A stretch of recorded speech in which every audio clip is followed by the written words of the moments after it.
السلام علیکم ورحمۃ اللہ وبرکاتہ۔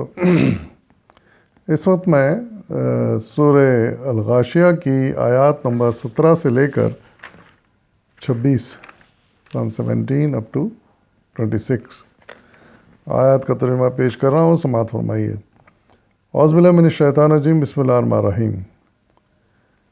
یہ لوگ نہیں مانتے تو کیا یہ اونٹوں کو نہیں دیکھتے کہ کیسے بنائے گئے، آسمان کو نہیں دیکھتے کہ کیسے اٹھایا گیا، پہاڑوں کو نہیں دیکھتے کہ کیسے جمائے گئے، اور زمین کو نہیں دیکھتے کہ کیسے بچھائی گئی۔ اچھا تو اے نبی صلی اللہ علیہ وسلم، نصیحت کیے جاؤ، تم بس نصیحت ہی کرنے والے ہو، ان پر جبر کرنے والے نہیں ہو۔ البتہ جو شخص منہ موڑے گا اور انکار کرے گا تو اللہ اس کو بھاری سزا دے گا۔ ان لوگوں کو پلٹنا ہماری ہی طرف ہے، پھر ان کا حساب لینا ہمارے ہی ذمہ ہے۔ صدق اللہ العظیم۔ ابھی اللہ تعالیٰ حضور صلی اللہ علیہ وسلم کے ذریعے سے ان لوگوں سے مخاطب ہیں جو اس وقت کے عرب کے بدو تھے، اور مخاطب تھے حضور صلی اللہ علیہ وسلم کے، کہ کیا یہ اونٹوں کو نہیں دیکھتے کہ کیسے بنائے گئے۔ اس کے 4 مثالیں یہاں پر اللہ تعالیٰ نے رکھی ہیں، تو جس سے اللہ تعالیٰ جس کی طرف توجہ دلا رہے ہیں اور چاہ رہے ہیں کہ یہ لوگ غور کریں اس کی بناوٹ پر، اس کے خاصیتوں پر، اور پھر اللہ کے قائل ہو جائیں۔ تو اس کے لیے پہلی مثال اونٹوں کو دی گئی، کیونکہ ان کا عرب کے بدھوں کا سب سے زیادہ سابقہ، ان کے لیے سب کچھ اس وقت اونٹ ہوا کرتے تھے، کیونکہ جس پر یہ سفر کرتے تھے، جس پر یہ سامان لاتے تھے، اور جس کا دودھ پیتے تھے، جس کا گوشت کھاتے تھے، تو اس لیے اونٹوں کی بڑی اہمیت تھی ان عرب کے بدھوں کے پاس۔ تو سب سے پہلے اس کی مثال دی گئی کہ غور کرو اونٹ کی بناوٹ پر، کہ تمہاری خدمت کے لیے اللہ تعالیٰ نے کیسا جانور دنیا میں بھیجا ہے، یعنی ایک ایسا جانور جو بغیر تھکے تمہاری خدمت کرتا رہتا ہے، تمہیں ایک جگہ سے میلوں دوسری جگہ لے آتا ہے، تمہارا سامان اٹھا کے میلوں ایک جگہ دوسری جگہ لے آتا ہے، پھر اونٹ پھر تم کو دودھ دیتا ہے تاکہ تم اس کا دودھ پیو اور طاقت حاصل کرو۔ تو یہ سب تم نہیں دیکھتے، اور پھر اس کی اتنی بڑی خاصیتیں بعض دی ہیں جو کسی اور جانور میں نہیں پائی جاتی۔ پہلی یہ کہ اس کے پیر ایسے چوڑے رکھے گئے ہیں، ایسے فلیٹ رکھے گئے ہیں کہ جن پر وہ ریت پر آسانی چل سکتا ہے، جو ریت میں نہیں دھستے۔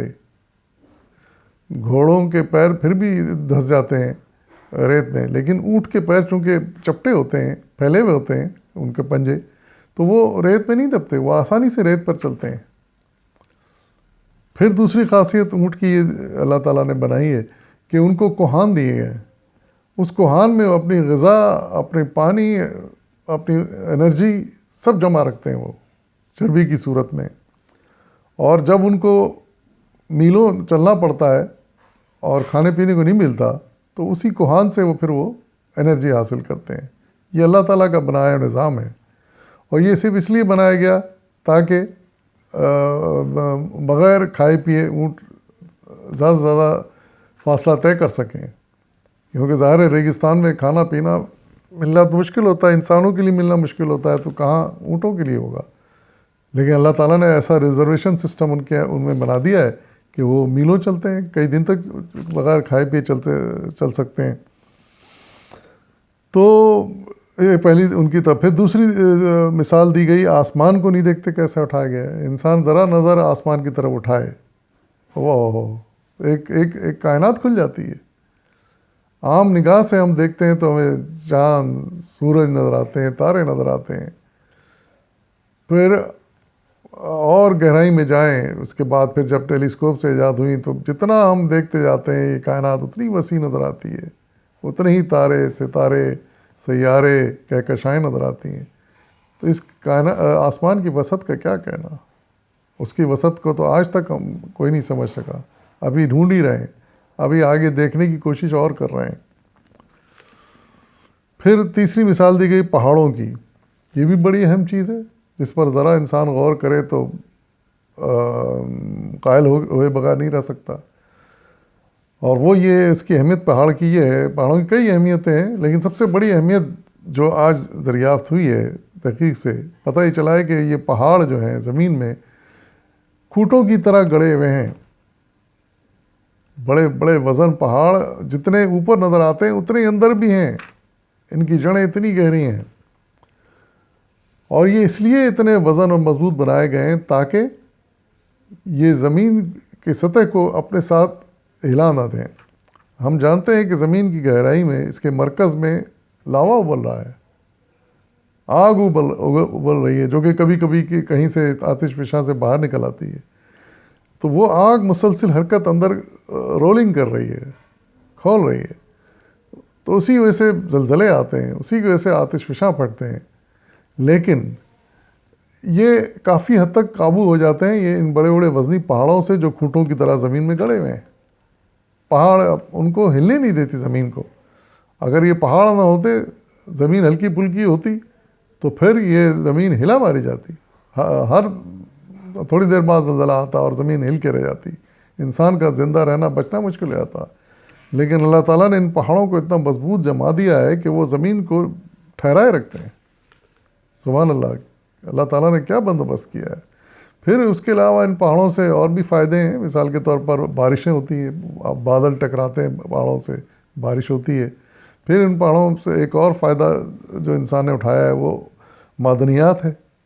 پہاڑوں میں معدنیات پائی جاتی ہیں، ہر طرح کی دھاتیں اور ہیرے جواہرات پہاڑوں سے نکلتے ہیں. اور پھر چوتھی مثال زمین کی دی گئی. زمین کو نہیں دیکھتے کیسی بچھائی گئی. یہ حقیقت ہے کہ زمین کو اللہ تعالیٰ نے کس طرح پھیلایا ہے، کیا کیا چیزیں اس میں پیدا کی ہیں، کیسے میدان، کیسے جنگل، کیسے سبززار، کیسے کھیت، کیا کیا نہیں رکھا اللہ نے. بلند پہاڑ جو دور سے دیکھنے میں بھی اچھے لگتے ہیں، بہترین ہریالی، ہرے سبز درخت ہی درخت، دور تک گھنے درخت کتنے اچھے لگتے ہیں ہم کو. پھر ان سے جو فائدے ہوتے ہیں وہ اپنی جگہ، زمین پہ جو درخت پائے جاتے ہیں، نباتات پائی جاتی ہیں. پھر زمین پہ اللہ تعالیٰ نے دوسری چیزوں کے علاوہ سب سے بڑی چیز پانی بھی رکھا ہے جو انسان کی ضرورت کے لیے بہت کافی ہے. یعنی 1/4 تقریباً زمین خشکی ہے تو 3/4 پانی ہے. تو اس سے کیا ہے کہ پانی کے بارے میں انسان بے فکر رہے، قیامت تک اس کو پانی ملتا رہے گا.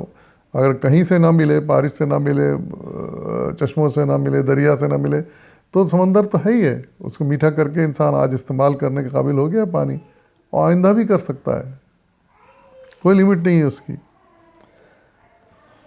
تو یہ نعمتیں یاد اللہ تعالیٰ نے دلائی ہیں، اور حقیقت میں انسان کو ان پر غور کرنا چاہیے. ہم صرف جانوروں کی طرح ہمیں ان سے فائدہ نہیں اٹھانا چاہیے، بلکہ ان پر غور کرنا چاہیے اور اللہ تعالیٰ کی قدرت کے قائل ہونا چاہیے. پھر آخر میں اللہ تعالیٰ صلی اللہ علیہ وسلم کو مخاطب کر کے کہہ رہے ہیں کہ تمہارا کام نصیحت کرنا ہے، تم نصیحت کیے جاؤ. انہیں اللہ تعالیٰ کی نعمتوں کو بیان کرنا ہے، تم بیان کرتے جاؤ. تمہیں ان کے اچھے برے انجام کی خبر دینی ہے، وہ خبر ان کو دیے جاؤ. جو مان جائیں وہ فائدے میں رہیں گے، جو نہیں مانتے ان پر تم کوئی جبر کرنے والے نہیں، ان کو زبردستی تم نہیں منوا سکتے. نہ اللہ تعالیٰ چاہتے ہیں کہ کوئی زبردستی مانے ان باتوں کو. تو نتیجہ یہ کہ جو شخص منہ موڑے گا، انکار کرے گا، وہ سزا پائے گا، جہنم میں جائے گا. اور یہ بھی اللہ تعالیٰ بڑے اچھے انداز میں وارننگ دے رہے ہیں ایسے گناہ گاروں کو، کفار مشرکین کو، کہ ان لوگوں کو پلٹنا ہماری طرف ہی ہے.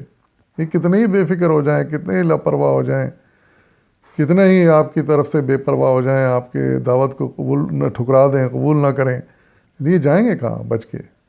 پلٹنا ان کو ہماری طرف ہی ہے. یعنی مرنے کے بعد دوبارہ جب زندہ ہوں گے تو پھر ہمارے پاس حاضر ہونا ہے ان کو، اور پھر ہم ان سے اچھی طرح حساب لیں گے، ایک ایک چیز کا حساب لیں گے. اور وہ اس طرح کہ ہمارے پاس ہر چیز کا ریکارڈ موجود ہے، جو کچھ انہوں نے کیا ہے دنیا میں، وہ سب ان کے سامنے پیش کر دیا جائے گا. جس کو سن کے، جس کو دیکھ کے، جن دلیلوں کو، ثبوتوں کو لاجواب ہو جائیں گے. اور پھر نتیجہ یہ ہوگا کہ ان کو سزا کے طور پر جہنم کی آگ میں جھونک دیا جائے گا. اور وہ پھر جہنم کی آگ خدا جانے وہ کب تک اسے پڑے رہیں گے. تو اس انجام کو سوچ کے انکار کرنے والوں کو ہوشیار ہونا چاہیے. اور نیک لوگوں کو زیادہ عقیدت اپنی بڑھا لینی چاہیے، اللہ تعالیٰ کی طرف رغبت زیادہ کر لینی چاہیے تاکہ زیادہ وہ نیکیاں کر سکیں۔ اللہ تعالیٰ ہم سب کو اسی توفیق عطا فرمائے۔ وآخر دعوانا والحمد للہ رب العالمین۔